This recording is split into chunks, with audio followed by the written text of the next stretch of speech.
अगर आप चैनल पे न्यू हैं तो चैनल सब्सक्राइब करें और बेल आइकन को प्रेस करें ताकि आपको न्यू वीडियो की नोटिफिकेशन मिल सके। फ्रेंड्स, लास्ट वीडियो में हमने सूडो फर्स्ट ऑर्डर रिएक्शन के बारे में पढ़ा था। आज का हमारा टॉपिक है कोलिजन थ्योरी। कोलिजन थ्योरी में क्या आता है, जो रिएक्टेंट हैं वो आपस में क्या करेंगे, कंबाइन करेंगे। वो एक दूसरे को अप्रोच करते हैं, एक दूसरे के नज़दीक आएंगे, फिर एक दूसरे के साथ कोलिजन होगा, फिर वहाँ से रिएक्टेंट से क्या बनेगा, प्रोडक्ट बनेगा। तो कोलिजन थ्योरी में क्या आता है, according to this theory for a reaction to occur reacting molecule must come closer to each other. तो क्या आता है, कोलिजन थ्योरी में क्या आता है, जो रिएक्टिंग मॉलिक्यूल है वो एक दूसरे के क्या करेंगे, क्लोज आएंगे each other and must collide to each other. फिर उनका क्या होगा, कोलिजन होगा एक दूसरे के साथ। उसी को हम क्या बोलते हैं, कोलिजन थ्योरी। और कोलिजन थ्योरी में क्या आता है, कोलिजन फ्रीक्वेंसी। कोलिजन फ्रीक्वेंसी क्या आता है, number of collision takes place per second per unit volume is known as collision frequency.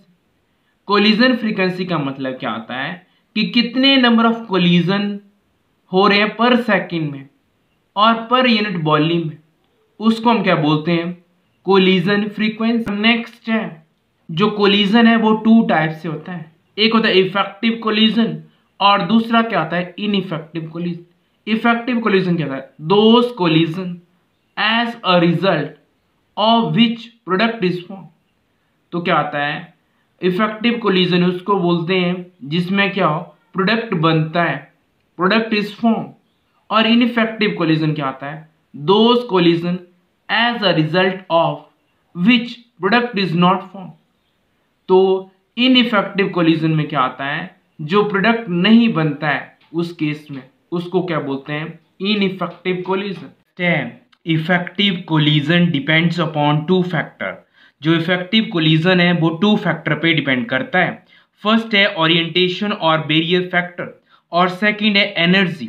Orientation factor में क्या आता है, जो कार्बन मोनोऑक्साइड है वो रिएक्ट कर रहा है किसके साथ, नाइट्रोजन डाइऑक्साइड के साथ। तो क्या बनाएगा, carbon dioxide plus nitric oxide. ठीक है, तो इस केस में क्या आता है, जैसे कार्बन मोनोऑक्साइड है और नाइट्रोजन डाइऑक्साइड है, तो यहाँ पे जो कार्बन की ओरिएंटेशन किसकी तरफ होगी, ऑक्सीजन की तरफ। और जो कार्बन और ऑक्सीजन है एक दूसरे को अप्रोच करेंगे, एक दूसरे के क्लोज आएंगे। जब एक दूसरे के क्लोज आएंगे तो इनके बीच में क्या होगा, कोलिजन होगा। और जो कोलिजन होगा वो क्या होगा, इफेक्टिव कोलिजन। ठीक है, तो इस केस में क्या बनेगा, carbon dioxide CO2 plus nitric oxide. ठीक है, तो इस तरह से इफेक्टिव कोलिजन कब होता है, जैसे मान लो कि कार्बन मोनोऑक्साइड और नाइट्रिक ऑक्साइड आपस में रिएक्ट कर रहे थे और क्या बना रहे थे, carbon dioxide plus nitric oxide. तो यहां पे इफेक्टिव कोलिजन कब होगा, जो चीज ऊपर बन रही थी जैसे कार्बन डाइऑक्साइड है तो इनमें भी क्या बनेगा, carbon dioxide plus nitric oxide. तो इस कोलिजन को हम क्या बोलेंगे, इफेक्टिव कोलिजन बोलेंगे। जो यहाँ पे अगर हम देखें तो कार्बन जो मोनोऑक्साइड है और इसमें जो ओरिएंटेशन है वो डिफरेंट है। अब यहाँ पे कार्बन को कौन अप्रोच कर रहा है, नाइट्रोजन। तो कार्बन को जब नाइट्रोजन अप्रोच करेगा तो इनके बीच में कोलिजन होगा, बट जो कोलिजन होगा वो क्या होगा, इनइफेक्टिव कोलिजन। और यहाँ पे प्रोडक्ट नहीं बनेगा क्योंकि हमें यहाँ पे प्रोडक्ट क्या चाहिए था, कार्बन डाइऑक्साइड चाहिए था। तो कार्बन और नाइट्रोजन आपस में रिएक्ट नहीं करेंगे। ठीक है, तो यहाँ पे जो कोलिजन होगा वो क्या होगा, इनइफेक्टिव कोलिजन। अगर दूसरी बात करी जाए, जैसे ओरिएंटेशन ही चेंज करे, यहाँ पे जो एटम है जैसे कार्बन है और यहाँ पे जो ओरिएंटेशन है वो ऑक्सीजन की चेंज हुई इस केस में, और यहाँ पे नाइट्रोजन डाइऑक्साइड है उसमें अगर हम देखें तो वहां पे ओरिएंटेशन यहाँ पे भी क्या हो गई, ऑक्सीजन, दोनों ऑक्सीजन की ओरिएंटेशन चेंज है और नाइट्रोजन है इस केस में। तो यहाँ पे जो ऑक्सीजन है ये जो दो ऑक्सीजन के मॉलिक्यूल हैं, इस ऑक्सीजन मतलब इनको अप्रोच करेंगे, एक दूसरे के क्लोज आएंगे। जब क्लोज आएंगे तो इनमें जो कोलिजन होगा वो किस तरह का कोलिजन होगा? इनइफेक्टिव कोलिजन, और यहाँ पे भी कोई प्रोडक्ट नहीं बनेगा। एनर्जी फैक्टर, एनर्जी फैक्टर में अगर हम देखें तो इस तरफ एनर्जी है और यहाँ पे क्या आ रहा है, इस ग्राफ में रिएक्टेंट है और रिएक्टेंट से क्या बन रहा है? प्रोडक्ट बन रहा है। ठीक है, तो रिएक्टेंट से प्रोडक्ट बनने के लिए जो एनर्जी चाहिए होती है उस एनर्जी को हम क्या बोलते हैं? थ्रेशोल्ड एनर्जी बोलते हैं।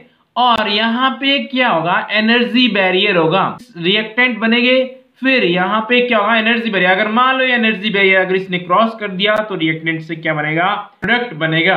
और थ्रेशोल्ड एनर्जी, थ्रेशोल्ड एनर्जी क्या है? The minimum energy reactant must have to form product. तो जितनी एनर्जी जो रिएक्टेंट को प्रोडक्ट बनाने के लिए रिक्वायर होती है उसी एनर्जी को हम क्या बोलते हैं? थ्रेशोल्ड एनर्जी बोलते हैं। नेक्स्ट है एक्टिवेशन एनर्जी। एक्टिवेशन एनर्जी क्या आता है? It is the extra amount of energy supplied to reactant. तो एक एनर्जी को सप्लाई करते हैं किसको? रिएक्टेंट को, so that energy of reactant becomes equal to threshold energy. तो इसलिए सप्लाई करते हैं एक्टिवेशन एनर्जी को, ताकि जो एनर्जी ऑफ रिएक्टेंट है वो किसके बराबर हो जाए? थ्रेशोल्ड एनर्जी के बराबर हो जाए। उसी को क्या बोलते हैं? Activation energy. तो क्या आता है? Lower the activation energy faster will be the reaction. अगर मान लो जो एक्टिवेशन एनर्जी है वो क्या होगी? लोअर होगी, तो रिएक्शन क्या होती है? फास्ट होती है। जैसे एग्जाम्पल के तौर पे 2NO + O2 will form 2NO2, तो ये रिएक्शन क्या होगी? फास्ट होगी। अगर मान लो ये रिएक्शन है जैसे 2CO + O2 will form 2 carbon dioxide, तो ये रिएक्शन क्या होती है? स्लो। तो ये रिएक्शन स्लो क्यों होती है? क्योंकि जो इसकी जो एक्टिवेशन एनर्जी होती है वो क्या होती है? हाई होती है। Role of catalyst in chemical reaction. तो जो कैटलिस्ट है उसका क्या रोल होता है किसी भी केमिकल रिएक्शन में? तो कैटलिस्ट क्या होता है? Catalyst change the speed of reaction. जो कैटलिस्ट है वो जो स्पीड है रिएक्शन की उसको चेंज करता है by providing a new shortcut path with lower activation energy. जो कैटलिस्ट है वो इंक्रीज करता है स्पीड ऑफ रिएक्शन और वो प्रोवाइड करता है एक shortcut path with lower activation energy. और एक्टिवेशन एनर्जी क्या होती है उसकी? लोअर होती है। तो catalyst is a chemical substance. Catalyst क्या होता है? केमिकल सब्सटेंस होता है which alter the rate of reaction. वो क्या करता है? जो रेट ऑफ रिएक्शन है उसको चेंज करता है without itself undergoing any permanent chemical change. उसमें कोई चेंज नहीं होता, बट जो रिएक्शन है उसमें क्या आता है? केमिकल चेंज होता है। जैसे एग्जांपल के तौर पे ये रिएक्टेंट और रिएक्टेंट से क्या बन रहा है?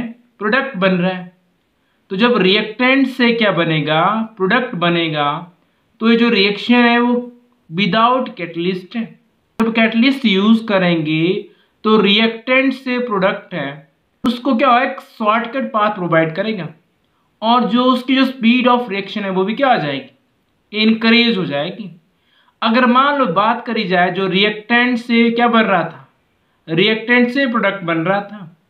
विदाउट कैटलिस्ट अगर बात करी जाए तो यहाँ पे एक्टिवेशन एनर्जी क्या लग रही है? मोर लग रही है। ठीक है, बट अगर विद कैटलिस्ट अगर हम बात करी जाए तो यहाँ पे जो एक्टिवेशन एनर्जी है वो क्या होगी? लेस लगेगी।